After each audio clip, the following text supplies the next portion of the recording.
The steam engine museum, Swindon. Newbury నుండి Lambourn మార్గం ద్వారా స్విండన్ వరకు 30 మైళ్ల బస్సు ప్రయాణం, పచ్చని వ్యవసాయ పొలాల గుండా జరిగింది. స్విండన్ తన గ్రేట్ వెస్ట్రన్ రైల్వే చరిత్ర మరియు ప్రత్యేకమైన మ్యాజిక్ రౌండబౌట్ కోసం ప్రసిద్ధి చెందింది. 2 గంటల ప్రయాణం నిజంగా చాలా ఆనందదాయకంగా అనిపించింది. GWR యొక్క మొదటి locomotive superintendent Daniel Gooch, iron Duke వంటి డిజైన్లతో వేగానికి ప్రమాణాన్ని నిర్దేశించారు.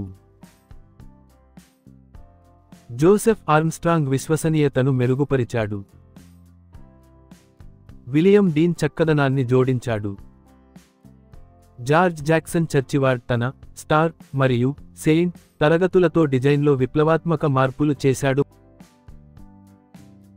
మరియు చార్లెస్ బి. కొల్లెట్ వాటిని ఐకానిక్, కాజిల్ మరియు కింగ్ ఇంజిన్లతో పరిపూర్ణం చేశాడు. స్విండన్లోని స్టీమ్ మ్యూజియం, ఒకప్పుడు బ్రిటన్లో అత్యంత ముఖ్యమైన రైల్వే కంపెనీలలో ఒకటైన గ్రేట్ వెస్ట్రన్ రైల్వే GWR కథను చెప్పే అద్భుతమైన వారసత్వ కేంద్రం.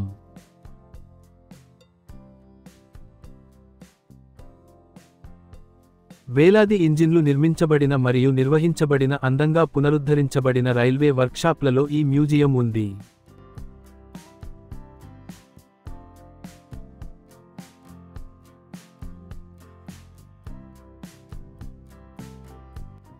ఇది సందర్శకులను ఆవిరి రైలు ప్రయాణం మరియు పారిశ్రామిక ఆవిష్కరణల స్వర్ణయుగంలోకి తీసుకువెళ్తుంది.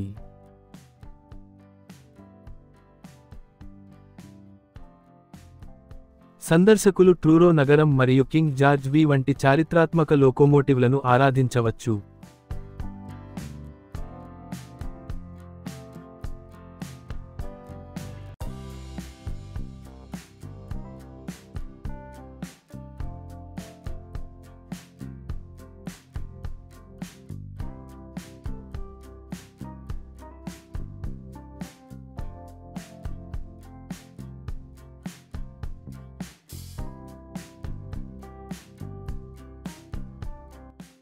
ఇంటరాక్టివ్ ఎగ్జిబిట్లను అన్వేషించవచ్చు మరియు ఘ్రను ప్రపంచ ప్రసిద్ధి చేసిన ప్రజల జీవితాలను వెల్లడించే పునర్నిర్మించిన వర్క్షాప్లలోకి అడుగుపెట్టవచ్చు.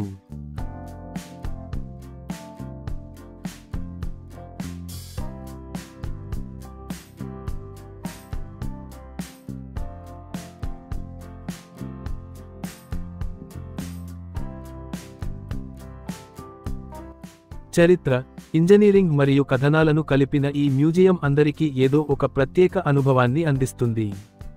రైల్వే అభిమానులు, చరిత్ర ప్రియులు లేదా కుటుంబ సభ్యులతో ఆనందకరమైన రోజు గడపాలనుకునే వారికి ఇది ఒక అద్భుతమైన గమ్యం. స్విండన్ యొక్క పారిశ్రామిక వారసత్వాన్ని గర్వంగా ప్రదర్శిస్తూ, భవిష్యత్ తరాలకు ఆవిరి శక్తి మరియు రైల్వే ఆవిష్కరణల అద్భుతాలను స్ఫూర్తిగా అందిస్తుంది.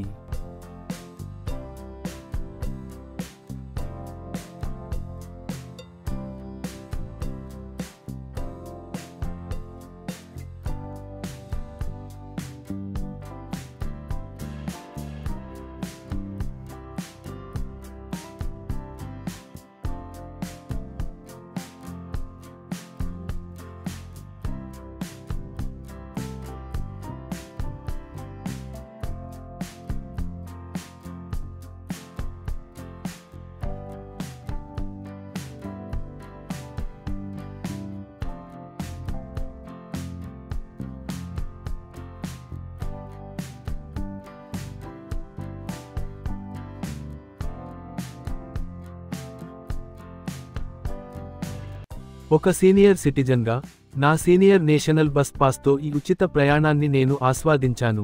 ఇది నిజంగా ఆనందదాయకమైన అనుభవంగా మారింది. నా ప్రయాణం గురించి తెలుసుకున్నందుకు ధన్యవాదాలు. మీరు కూడా దీన్ని అంతే స్ఫూర్తిదాయకంగా భావిస్తారని నేను ఆశిస్తున్నాను. Thanks for watching. Please like, share and subscribe. G. Shobhanadri Rao.